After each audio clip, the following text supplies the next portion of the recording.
So I joined the army in 2000. I went straight into the Parachute Regiment after completing a year at the Royal Military Academy Sandhurst. Just after that was when the Twin Towers occurred. So it was looking to sort of join an army that were really focused on sort of peace support operations in the Balkans. And then clearly after that event, we were taken in a very, very different direction. So my early career with the Parachute Regiment was actually deploying out to Iraq a couple of times, and then out to Afghanistan as well. I think I deployed there twice as well. In the mix of that, I did a couple of tours of Northern Ireland and spent a bit of time down in the Falklands as well. So it was a fairly busy period for sort of the first 5 or 6 years of my military career. And I eventually ended up serving just short of 18 years and then decided to go and do something else instead.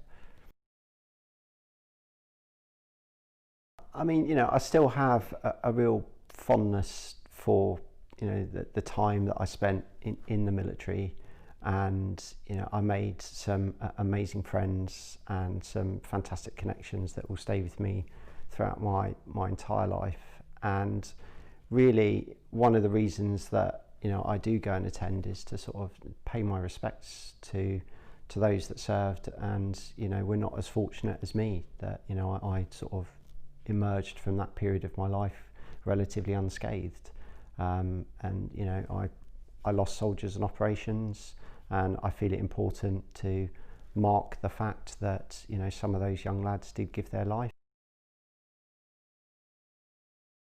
The first time we were deployed to Iraq, we were based in an area called the Maysan province that bordered onto Iran, and it's sort of on the southeastern corner of Iraq. And there was a young lad called Andrew Kelly, who was, he was one of my soldiers. I was a platoon commander at the time, and I was in charge of 32 people. I was 23 years of age, and we were out patrolling, as you do, just trying to sort of secure the area. And at the time, we didn't realise what we were actually seeing was the beginning of the insurgency that then went on for the next 10 years or so. Andrew, unfortunately, was shot, and he died of his injuries. He had only turned 18 just before we left the UK, and so he wasn't in theory he wasn't going to be there, but he turned 18, and therefore he was able to sort of come with us, and that day will stay with me for a long time. Just that the sounds, the activity that was going on at the time, and unfortunately the injury that he suffered, he was never going to survive. And it was the impact that it had on us as a team, because that was the first fatality that we'd suffered as a unit in Iraq. And it was also the impact of sort of trying to lead a team through that. And they were clearly dealing with sort of the family, his mum and dad, when we got home from Iraq, which was a very sort of humbling experience to see how the families actually sort of deal with the loss and the part that we could play in that. And that's one of the things that over the years I've lost touch with the family, which is one of the biggest regrets that I do have about that. But that was a very difficult time for not only myself, but also the small team that Andrew was part of. And yeah, that's something that will stay with me forever.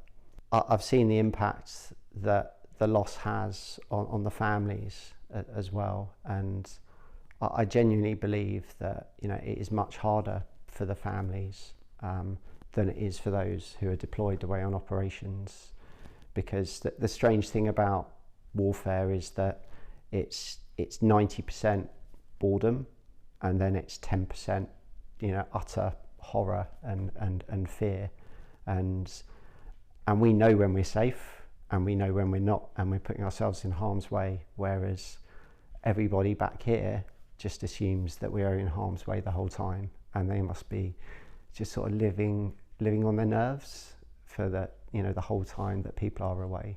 So that plays on my mind.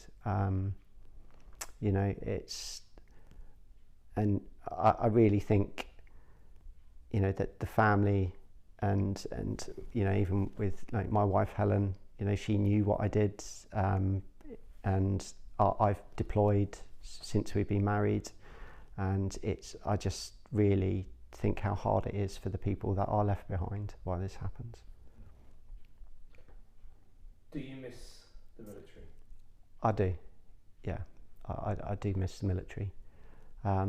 The camaraderie, and I know it's cliched, but the camaraderie that you build up, especially when you're fighting alongside people, and you would trust them with your life. You do trust them with your life, and they trust you with theirs.